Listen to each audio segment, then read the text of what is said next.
آپ مائک کے تصویر میں آئیں آپ اور حاضری ہے مولانا یہ بتائے آپ نہیں ہیں آپ کو سنیں اور مولانا کو پکڑیں اور یہ ان سے خراب کریں ہم یہ کہ مولانا کو پھر ایک مرتبہ مولانا خالص کروں گا کہ ادھر ادھر دونوں کسی پڑھنا ہے چاہے صحت کے اندر ہو چاہے پاس ہو کے اندر اگر بیٹھ جائیں اور اپنی زبان کے ساتھ کرتا ہوں اور مولانا کو کرتا ہوں یا سیکھ آئیں اور اپنے رحمان سے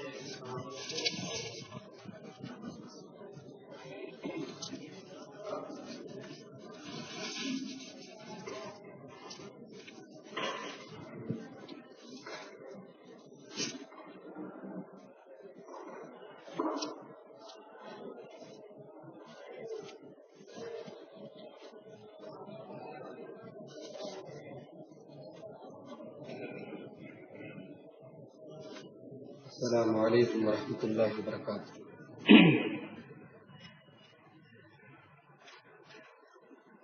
الحمد للہ نحمده ونستعینه ونستغفره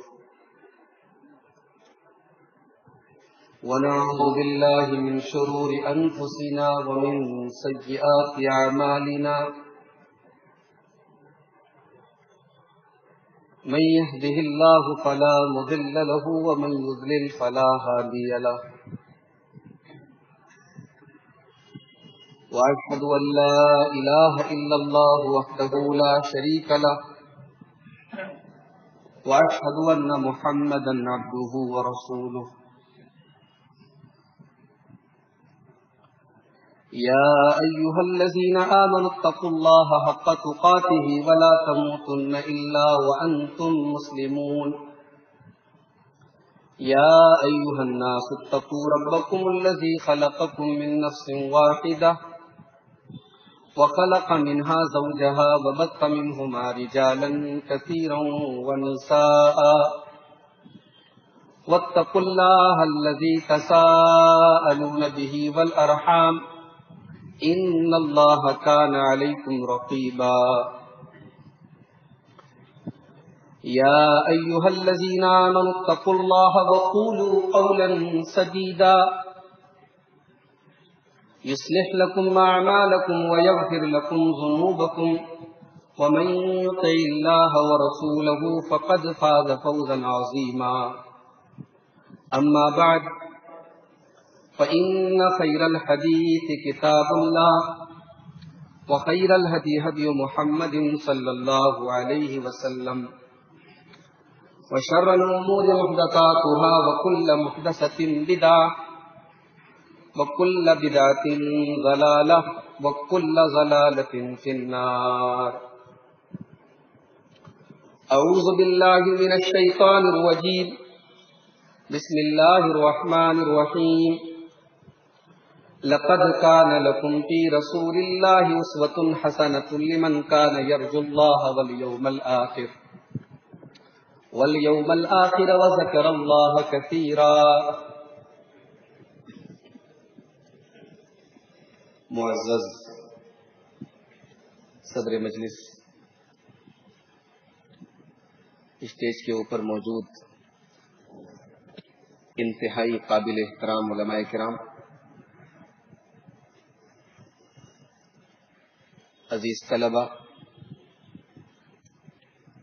محترم بزرگوں، نوجوان ساتھی، میرا خیال ہے کافی عرصے کے بعد جامعہ فیضان کے اس صحن میں آپ کے سامنے حاضر ہونے کا اتفاق ہو رہا ہے. اللہ تعالی ہم سب کی اس حاضری کو قبول فرمائے اور جو باتیں کتاب و سنت کی روشنی میں بیان کی جائیں، اللہ تعالیٰ کہنے والے کو، سننے والوں کو سب کو عمل کی توفیق نصیب فرمائے. میرے بھائیوں، ہر مسلمان اپنے رسول سے محبت کرتا ہے. ہر مسلمان کے دل میں کہیں نہ کہیں رسول اکرم صلی اللہ علیہ وسلم کی محبت ہوتی ہے. اور یہ محبت بڑی عجیب ہے. یہ محبت عام محبتوں کی طرح نہیں ہے. رسول پاک صلی اللہ علیہ وسلم کی محبت ہمارے ایمان کا حصہ ہے. اللہ کے پیارے نبی نے فرمایا لا يؤمن احدكم حتى اكون احب اليه من والده وولده والناس اجمعين. تمہیں سے کسی کا ایمان کمپلیٹ نہیں ہو سکتا، مکمل نہیں ہو سکتا جب تک کہ وہ اپنے والدین سے زیادہ، اپنی اولاد سے زیادہ اور تمام لوگوں سے زیادہ وہ مجھ سے محبت نہ کرے. نبی اکرم کی محبت ایمان کا ایک حصہ ہے، اس کے بغیر ایمان مکمل نہیں. اور اسی لیے اللہ تعالیٰ نے قرآن مجید میں اپنے پیارے نبی صلی اللہ علیہ وسلم کی ذات اقدس تمام اہل ایمان کے لیے نمونہ قرار دیا. سورہ احزاب کی آیت نمبر 21 میں اللہ نے فرمایا لقد كان لكم في رسول الله اسوة حسنة. اے مسلمانوں، ہم نے تمہارے لیے جناب محمد رسول اللہ صلی اللہ علیہ وسلم کی زندگی کو اسوہ حسنہ بنایا ہے، آئیڈیل بنایا ہے، نمونہ بنایا ہے. زندگی کے کسی شعبے میں تمہیں اگر کسی کو آئیڈیل بنانا ہو، آدرش بنانا ہو، کسی کے نقشے قدم پر چلنا ہو تو تم اپنے پیارے نبی کی زندگی کو اٹھا کر دیکھ لینا. لقد كان لكم في رسول الله اسوة حسنة.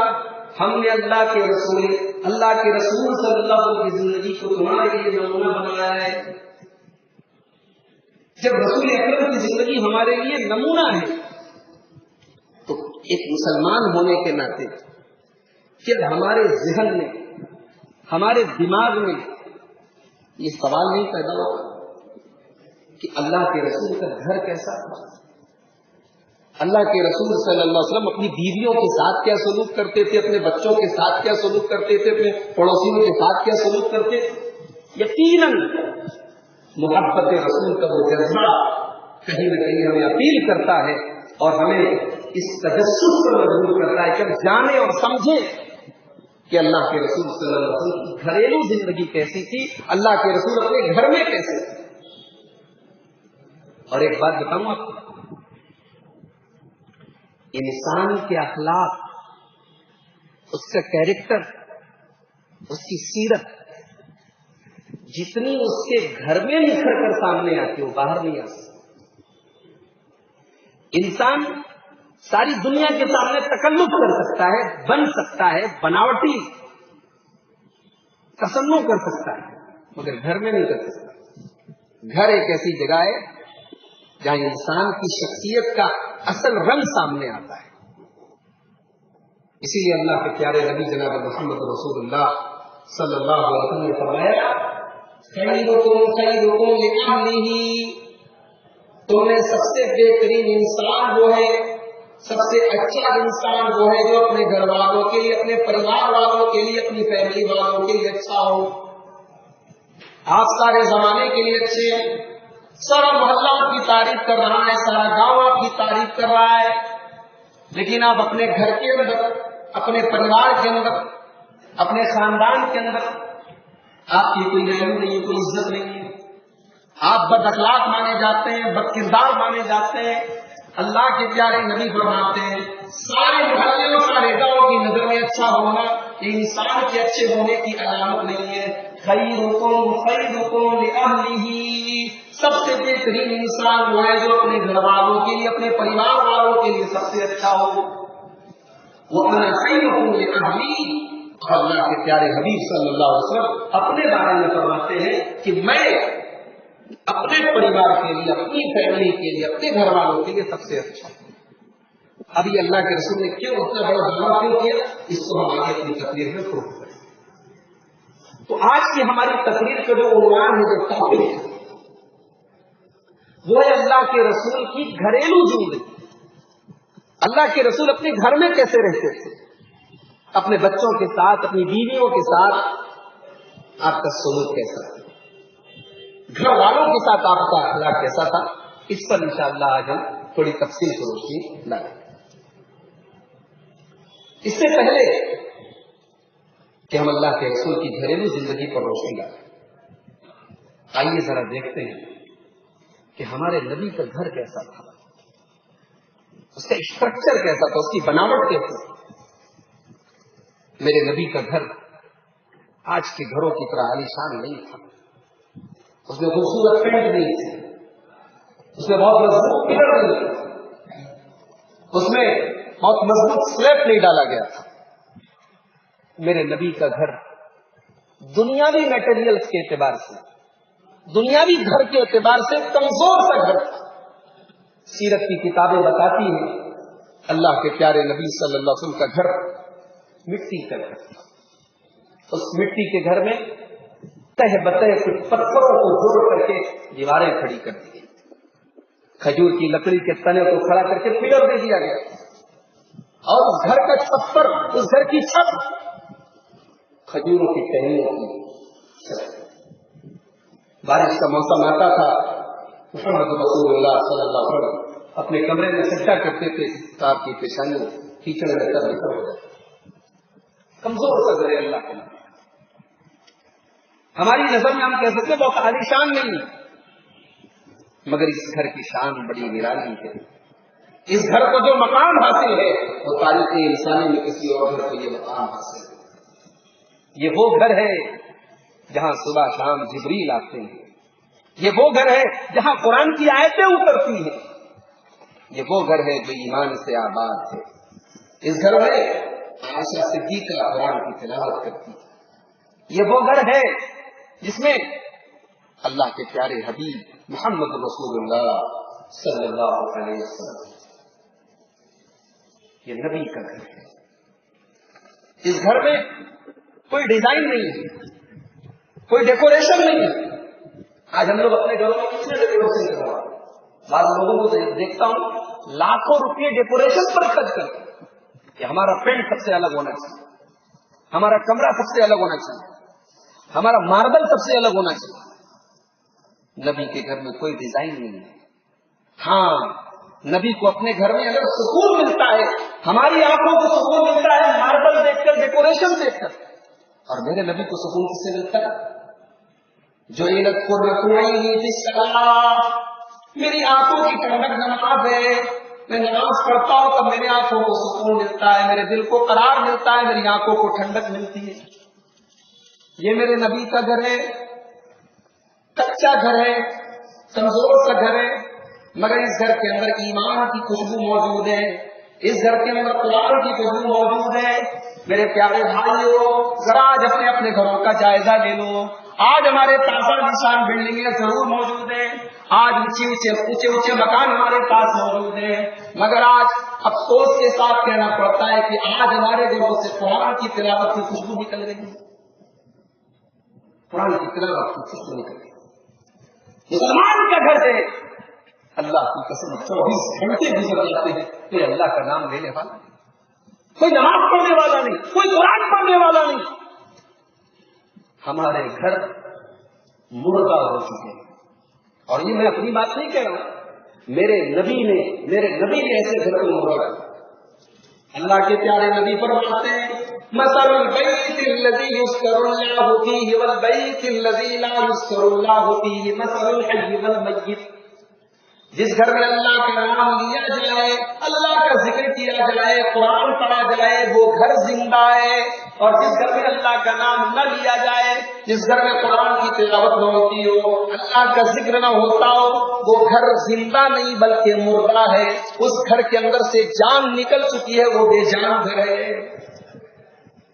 تو میرے نبی کے گھر کے اندر جان ہے، روح ہے، ایمان کی روح ہے، قرآن ہے، ذکر ہے۔ رات کی تاریکیوں میں محمد رسول اللہ کی سسکیاں ہیں، رات کے سناٹے میں نبی پاک کی دعائیں ہیں، فجر کے بعد امہات المومنین کی قرآن کی تلاوت ہے۔ یہ نبی کا گھر ہے۔ اس سے پہلے کہ ہم اللہ کے نبی کے گھر کے اندر انٹری کریں.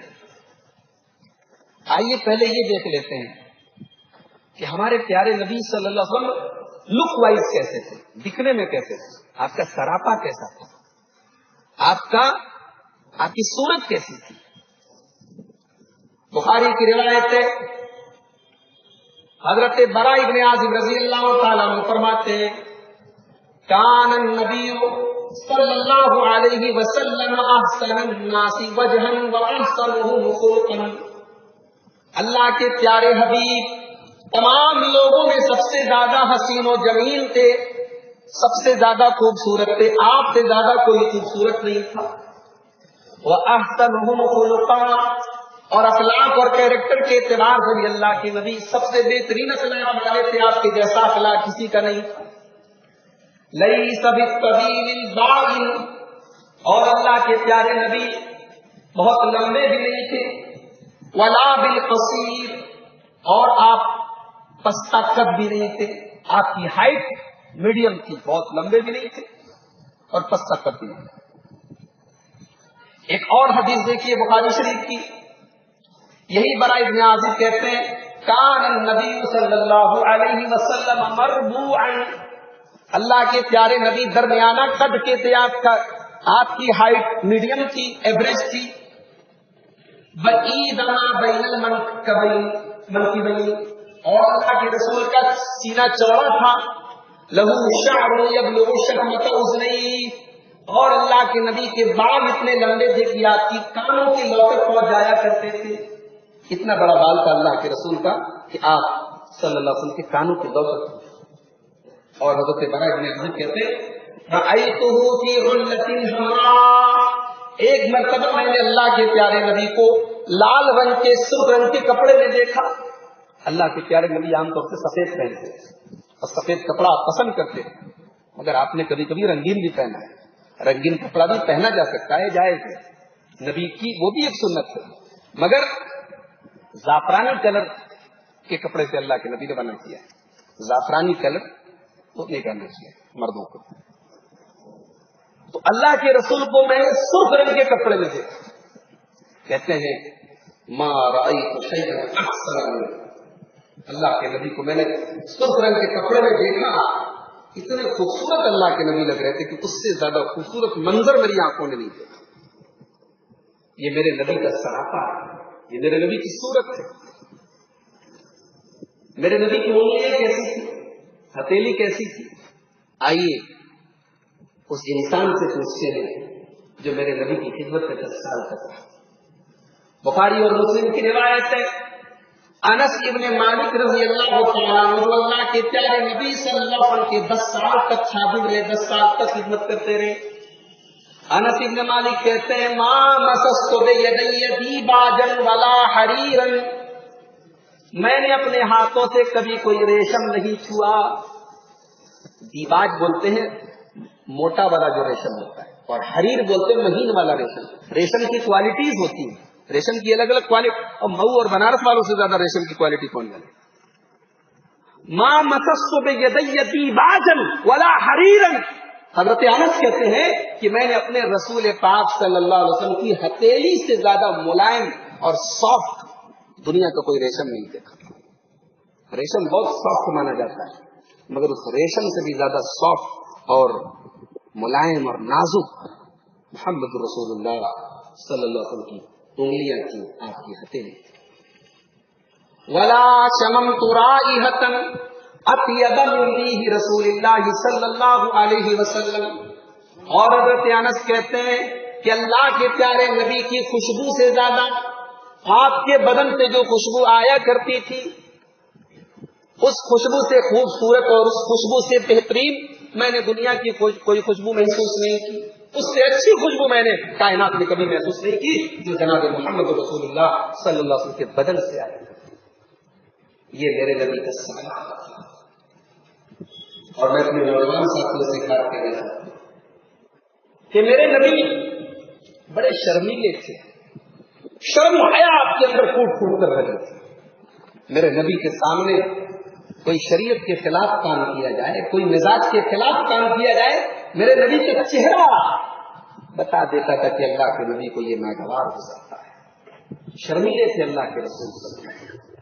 بخاری کی روایت ہے ابو سعید خدری رضی اللہ تعالیٰ عنہ کہتے ہیں کان رسول اللہ صلی اللہ علیہ وسلم اشد حیاء من العذراء فی خدرها. اللہ کے پیارے نبی اتنے شرمیلے تھے, اتنی حیا والے تھے, اتنی شرم والے تھے کہ کماری لڑکی جو ابھی اپنے گھر میں رہتی ہے, جس کی ابھی شادی نہیں ہوئی ہے, اس کماری لڑکی کے اندر بھی اتنی شرم و حیا نہیں ہوتی جتنی پیارے نبی صلی اللہ علیہ وسلم کے اندر شرم و حیا تھی. آج بیڑا غرق ہے معاشرے کا, آج زناکاری اور بدکاری کا بازار جڑ ہے, کیونکہ آج سماج سے حیا نکل چکی ہے. اللہ کے پیارے نبی نے حدیث میں فرمایا الحیاء والایمان قرنا جمیعا. حیا اور ایمان دونوں لازم اور ملزوم ہیں, دونوں ایک دوسرے کا جز ہے. حیا ہے تو ایمان ہے, ایمان ہے تو حیا ہے, حیا نکلی تو ایمان نکلا, ایمان نکلا تو حیا نکلا. بڑے افسوس کے ساتھ کہنا پڑتا ہے کہ آج مسلمانوں کے معاشرے سے سب سے تیزی کے ساتھ اگر کوئی چیز رخصت ہو رہی ہے, نکل رہی ہے, تو وہ شرم و حیا ہے, وہ ہماری غیرت ہے. اللہ کے پیارے حبیب صلی اللہ علیہ وسلم ہمارے لیے نمونہ ہے. اللہ کے پیارے نبی کماری لڑکی سے بھی زیادہ شرمیلے تھے, کماری لڑکی سے بھی زیادہ شرمیلے. تو یہ ہو گیا اللہ کے نبی کا سراپا. اللہ کے نبی بات کیسے کرتے تھے, آپ کی گفتگو کا اسٹائل کیا تھا, آپ بولتے تو بات کیسے کرتے تھے. اما عائشہ رضی اللہ تعالیٰ فرماتی ہے ما کان رسول اللہ صلی اللہ علیہ وسلم یسرد کسردکم. اللہ کے پیارے نبی تمہاری طرح جلدی جلدی بات نہیں کرتے تھے, ولکن کان یتکلم بکلام فصل بین. اللہ کے پیارے نبی جب بات کرتے تھے بالکل کلیئر بات کرتے تھے اور واضح بات کرتے تھے, کہ ایک جملہ آپ کا سمجھ میں آتا تھا, ایک لفظ آپ کا سمجھ میں آتا تھا. اللہ کے پیارے نبی کا انداز بڑا سمپل تھا, آپ کی باتیں سمجھ میں آتی تھی. حضرت انس رضی اللہ تعالیٰ عنہ فرماتے ہیں, بخاری کے الفاظ ہیں کان رسول اللہ صلی اللہ علیہ وسلم یعید بالکلمۃ ثلاثا. اللہ کے پیارے نبی صلی اللہ علیہ وسلم جب کوئی بات کہتے تھے تو 3 بار ریپیٹ کرتے تھے, 3 بار کہتے تھے. لتعلم عنہ, تاکہ سامنے والا جاہل ہو, گوار ہو, تب بھی اللہ کے نبی کی بات کو سمجھ لے, ہر آدمی سمجھ لے آسانی کے ساتھ. اس لیے اللہ کے آپ دیکھیے حدیثوں کے اندر بھی اللہ کے رسول صلی اللہ علیہ وسلم اکثر کوئی بات کہتے تو 3 بار کہتے تھے. ہمارے طلبا جانتے ہیں جو حدیث کی کتابیں پڑھتے ہیں, یہ اللہ کے رسول کا بات کرنے کا اسٹائل تھا. اور اللہ کے رسول جب بات کرتے تھے تو سامنے والے کے اوپر ایک روب چھا جاتا تھا. ابن ماجہ کی روایت ہے ایک آدمی آیا اللہ کے رسول کے پاس اور بات کرنے لگا. اللہ کے نبی صلی اللہ علیہ وسلم کی شخصیت کا ایسا روب اس کے اوپر چھا گیا, فکان ترعد فرائض, اس کے ہاتھ پیر کانپنے لگے, تھر تھر کانپنے لگا. اللہ کے رسول نے فرمایا حبنی علیک, کیوں اتنا پریشان ہو رہے بھائی, حبنی علیک, اطمینان رکھو. انما لست بملک, میں کوئی بادشاہ نہیں ہوں. انما انا ابن امرأۃ تاکل القحیط, میں تو ایسی عورت کا بیٹا ہوں جو سوکھی روٹیاں کھایا کرتی تھی. میں ایک عام عورت کا لڑکا ہوں, میں بھی تمہاری طرح انسان ہوں. اللہ کے پیارے نبی نے یہ کہہ کر اس انسان کی گھبراہٹ کو دور کیا. اللہ کے پیارے نبی صلی اللہ علیہ وسلم کی شخصیت کا رعب و دبدبہ اس انسان کے اوپر چھا چکا تھا. یہ اللہ کے رسول کے گفتگو کا ایک اثر تھا کہ سامنے والا مرعوب ہو جایا کرتا تھا. اب آئیے ہم اللہ کے رسول کے گھر میں انٹر کرتے ہیں, داخل ہوتے ہیں. یہ اللہ کے رسول کا حجرہ ہے, کمرہ ہے. اس کمرے کی سب سے خاص بات یہ ہے, اس کمرے کی دیواروں پر کوئی تصویر نہیں, نبی کے کمرے میں کوئی تصویر نہیں. کیوں؟ اس لیے کہ خود پیارے نبی جناب محمد رسول اللہ صلی اللہ علیہ وسلم کا فرمان ہے لا تدخل الملائکۃ بیتا فیہ کلب ولا صورہ. جس گھر میں کتا ہو یا جس گھر میں تصویر ہو, اس گھر میں اللہ کی رحمت کے فرشتے داخل نہیں ہوتے. ایک مرتبہ حضرت عائشہ رضی اللہ تعالی عنہا نے اللہ کے پیارے نبی کے آرام کرنے کے لیے تکیہ بنایا. تکیے کے اوپر کچھ تصویریں بنی تھی, کچھ ڈیزائن بنے ہوئے. اللہ کے پیارے نبی صلی اللہ علیہ وسلم اپنے حجرے کے دروازے پر انٹر کرتے اور سامنے وہ تکیہ رکھا ہوا ہے. حضرت عائشہ کہتی ہیں کہ نبی کا چہرہ دیکھ کر کے میں سمجھ گئی کہ اللہ کے نبی بہت غصے میں. میں نے پوچھا اللہ کے نبی کیا بات ہے؟ تو عائشہ یہ کیا ہے؟ کہا کہ یہ سعادتن جعلتها لکا, اے اللہ کے نبی تکیہ ہے آپ کے آرام کے لیے بنایا ہے. اللہ کے پیارے نبی نے فرمایا اے عائشہ اما تعلمین ان الملائکۃ لا تدخل بیتا فیہ سورۃ, اے عائشہ کیا تمہیں نہیں معلوم, کیا تم نہیں جانتی کہ جس گھر میں تصویر ہوتی ہے اس گھر میں اللہ کی رحمت کے فرشتے داخل نہیں ہوتے. اور اے عائشہ ان اشد الناس عذابا یوم القیامۃ المصورون, قیامت کے دن سب سے سخت عذاب ان لوگوں کو دیا جائے گا جو تصویر بنانے والے ہیں. ان سے کہا جائے گا تم نے جس کی تصویر بنائی ہے تم اس کے اندر روح پھونکو, اس کے اندر تم جان ڈالو. احیوا ما خلقتم. تو نبی کے کمرے میں کوئی تصویر نہیں, ایک معمولی سا چٹائی ہے, چٹائی ہے ایک معمولی سی. اسی چٹائی پر اللہ کے پیارے نبی بیٹھے. ایک مرتبہ صحابہ نے دیکھا اللہ کے رسول چٹائی پر لیٹے ہیں اور آپ کی پیٹھ پر, آپ کی پشت پر, آپ کے پہلو پر چٹائی کے نشان ہوتے. صحابہ کرام جو اپنے نبی پر جان چھڑکتے ہیں, نبی کے بدن پر چٹائی کے نشان دیکھے بے قرار ہو گئے.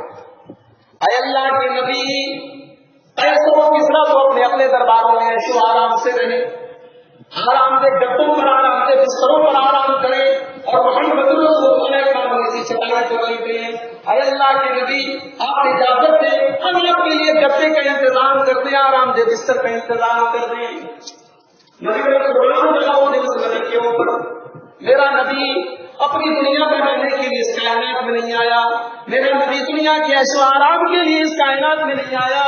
میرے نبی نے فرمایا مالی وللدنیا, اے میرے صحابہ میرا دنیا سے کیا تعلق ہے, میرا دنیا سے کیا لینا دینا ہے. مالی وللدنیا, میرا دنیا سے کیا رشتہ ہے.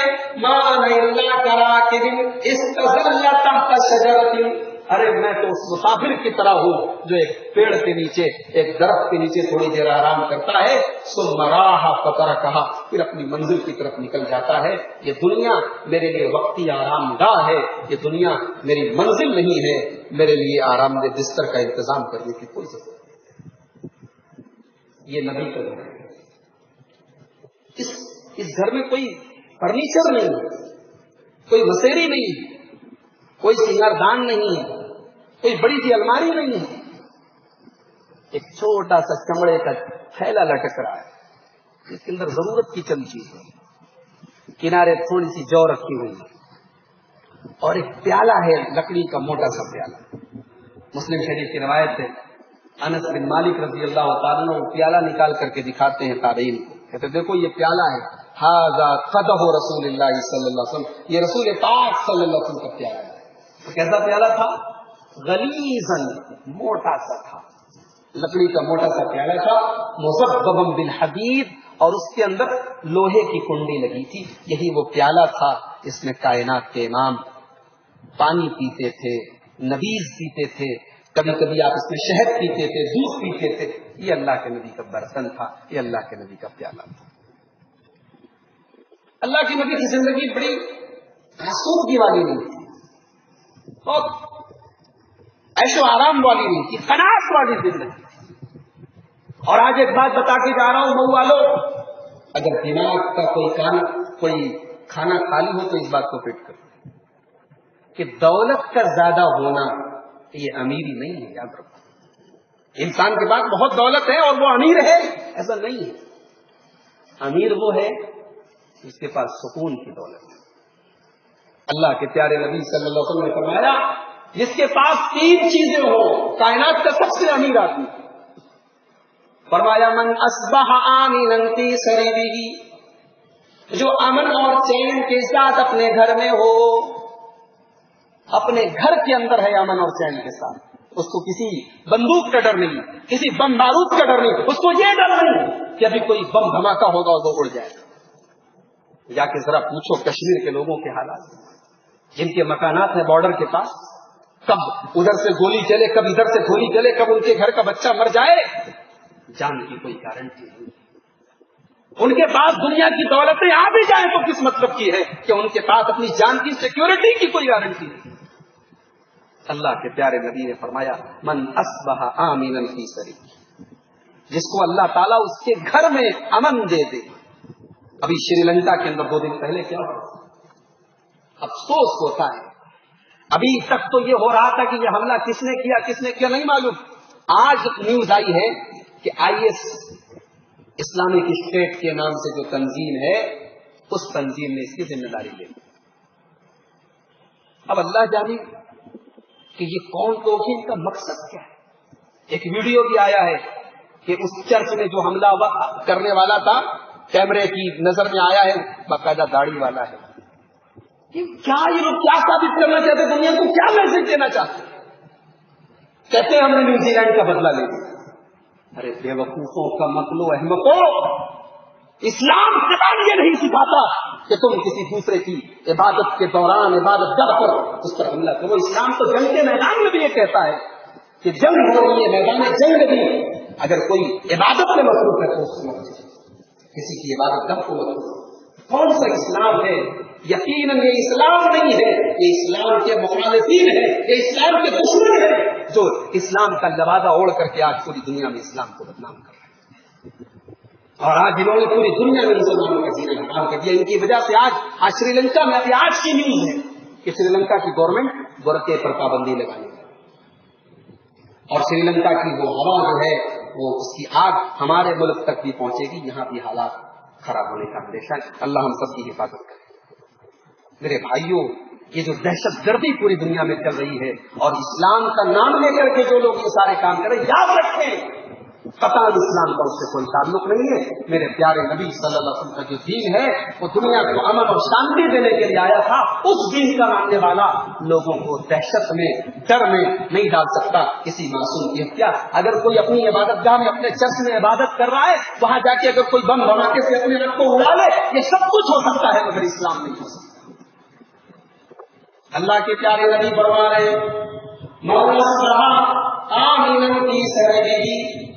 جس کو اللہ تعالیٰ اس کے گھر میں امن اور شانتی دے دے, اس کے گھر میں امن اور شانتی اس کو مل جائے. معافن فی جسدہ, اور اس کے بدن کے اندر کوئی بیماری نہ ہو, بدن اس کا تندرست ہو, کوئی بیماری نہ ہو. انہ قوت یومہ, اور 24 گھنٹے کی خوراک اس کے پاس ہو, 24 گھنٹے کا کھانا اس کے پاس. یہ 3 چیزیں جس کو مل جائے, اللہ کے پیارے نبی فرماتے ہیں عزت لہو دنیا بہذا فیہا, سمجھو دنیا کی ساری دولت اس کو مل گئی. وہ دنیا کا سب سے امیر آدمی, سب سے کروڑپتی آدمی ہے. امن مل جائے, صحت مل جائے اور 24 گھنٹے کی خوراک مل جائے. بس انسان کہاں کی فیوچر پلاننگ کرتا ہے, بچوں کا کیا ہوگا, میرے بڑھاپے کا کیا ہوگا. اللہ کے پیارے نبی نے فرمایا نہیں, 24 گھنٹے کی خوراک بھی تمہارے پاس موجود ہے, تمہیں بھوکا نہیں سونا پڑا, بچوں کو بھوکا نہیں سونا پڑا ہے, تم دنیا کے سب سے امیر. تو میرے نبی کی زندگی ایسی نہیں. اور آگے بڑھیں, نبی کے گھر میں ہم داخل ہو چکے. نبی کا اپنے رشتہ داروں کے ساتھ سلوک کیسا. رشتہ داروں میں سب سے پہلے نمبر آتا ہے باپ. میرے نبی یتیم تھے, پیدا ہوئے باپ نہیں تھے, 6 سال کی عمر میں ماں چلی گئی. یتیم کا درد میرے نبی سے زیادہ کوئی نہیں سمجھ سکتا. میرے نبی یتیم ہے, ماں کی محبت, ماں کی ممتا, ماں کا پیار میرے نبی کو صحیح طریقے سے نہیں ملا. لیکن میرے نبی اپنی ماں سے بہت محبت کرتے. مسلم شریف کی روایت ہے, اللہ کے پیارے نبی اپنے صحابہ کو لے کر اپنی ماں کی قبر پر جاتے ہیں, اور اپنی ماں کی قبر پر جانے کے بعد جب اپنی ماں کی قبر کو دیکھتے ہیں, اللہ کے پیارے نبی رونے لگتے ہیں. اور آپ کے صحابہ بھی آپ کو دیکھ کر کے رونے لگتے ہیں. اللہ کے نبی فرماتے ہیں استأذنت ربی ان استغفر لأمی فلم یأذن لی. میں نے اپنے رب سے اجازت مانگی کہ میں اپنی ماں کے لیے مغفرت کی دعا کرنا چاہتا ہوں، لیکن اللہ نے میری ماں کے لیے مغفرت کی دعا کرنے کی اجازت مجھے نہیں دی. کیونکہ ماں کا یہ کہا توحید پر نہیں، ماں کا یہ کہا توحید پر نہیں، ماں کے لیے مغفرت کی دعا کرنے کی اجازت نہیں دی. پھر میں نے اپنے رب سے اجازت مانگی کہ اے اللہ میں اپنی ماں کی قبر پر جانا چاہتا ہوں. اللہ نے مجھے اجازت دے دی. اے میرے صحابہ تم بھی قبرستان جایا کرو فإنها تذکرکم الآخرہ، اس لیے کہ قبرستان جانے سے اور قبروں کو دیکھنے سے آخرت کی یاد آتی ہے. ابھی شب برات منایا جا رہا ہے. آپ دیکھیں امت کا ایک بڑا طبقہ شب برات کے نام سے جس رات کو سیلیبریٹ کرتا ہے، مناتا ہے 15 شعبان کی رات، لوگ قبرستان جاتے ہیں. لیکن آپ دیکھیں کیا اس قبرستان میں جس طریقے سے لوگ جاتے ہیں، کیا آخرت یاد آتی ہے، کیا موت یاد آتی ہے؟ میں سمجھتا ہوں کہ قبرستان جانے کا جو طریقہ آج ہمارے یہاں ہے اس سے موت اور آخرت کی یاد نہیں آتی ہے.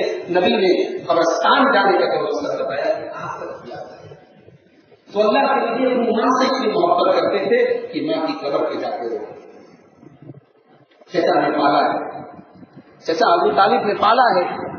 چچا ابو طالب کا آخری ٹائم انتقال کرتا ہے. ذرا نبی کی محبت سے پوچھنے چلا. بخاری کی روایت ہے ابو طالب کا آخری ٹائم ہے، انتقال کا ٹائم ہے. اللہ کے پیارے نبی اپنے چچا ابو طالب کے پاس آتے ہیں. یا امی قل لا الہ الا اللہ، اے چچا جان کلمہ پڑھ لیجیے، لا الہ الا اللہ پڑھ لیجیے. اے چچا میں وعدہ کرتا ہوں اگر آپ نے یہ کلمہ پڑھ لیا تو یہ کلمہ اللہ تعالیٰ کے آپ کو نجات دے دے گا. میں وعدہ کرتا ہوں کہ اس کلمے کے ذریعے آپ کو نجات مل جائے گی. چچا سے کلمہ پڑھنے کی اپیل کریں، مگر وہاں پر ابو جہل بھی بیٹھا. ابو جہل کہتا ہے خبردار ابو طالب، عبد المطلب، کیا اپنے باپ دادا کا مذہب چھوڑ دو گے؟ کیا عبد المطلب کا مذہب چھوڑ دو گے؟ ادھر سے اللہ کے پیارے نبی پریشر ڈال رہے ہیں، ادھر سے ابو جہل پریشر ڈال رہا ہے. نتیجہ یہ نکلا، بخاری کی روایت ہے آخری کلمہ، آخری لفظ جو ہے جو ابو طالب کی زبان سے نکلا وہ یہ نکلا علی ملت عبد المطلب، میں اپنے باپ عبد المطلب کے مذہب پر دنیا سے جا رہا ہوں. کلمہ نہیں پڑھا. اللہ کے نبی کو بہت تکلیف ہوئی. دعا کی اللہ سے کہ اللہ میرے چچا کی مغفرت کر دے. اللہ نے آیت نازل کر دی انک لا تہدی من احببت ولکن اللہ یہدی من یشاء. اے میرے نبی ہدایت آپ کے ہاتھ میں نہیں ہے، آپ جس کو چاہے ہدایت دے دیں. ایسا نہیں، اللہ تعالیٰ جس کو چاہتا ہے ہدایت دیتا ہے. آپ کے چچا کے نصیب میں ہدایت نہیں تھی، ان کو کلمہ کی توفیق نہیں تھی. یہ میرے نبی کا اپنے چچا کے ساتھ تعلق تھا. قرآن کی آیت نازل ہوئی وَأَنذِرْ عَشِيرَتَكَ الْأَقْرَبِينَ، اے نبی اپنے قریبی رشتہ داروں کو ڈراؤ، ان کو جہنم کی آگ سے خبردار کرو. بخاری کی روایت ہے اللہ کے پیارے نبی صلی اللہ علیہ وسلم صفا کی پہاڑی پر چڑھ جاتے ہیں، صفا کی پہاڑی پر چڑھ جاتے ہیں اور اپنے تمام خاندان والوں کو، اپنے قبیلے والوں کو جمع کرتے ہیں.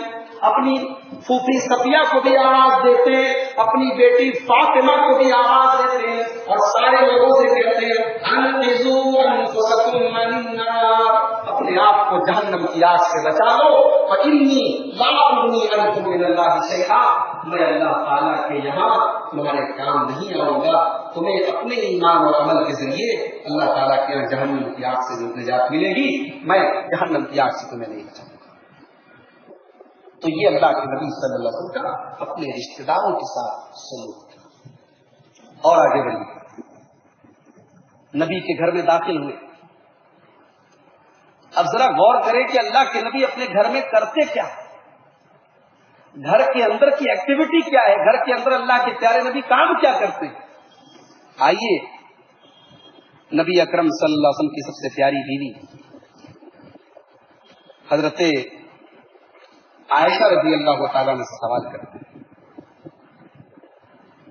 آپ ذرا بتائیے کہ اللہ کے نبی اپنے گھر میں کیا کرتے ہیں.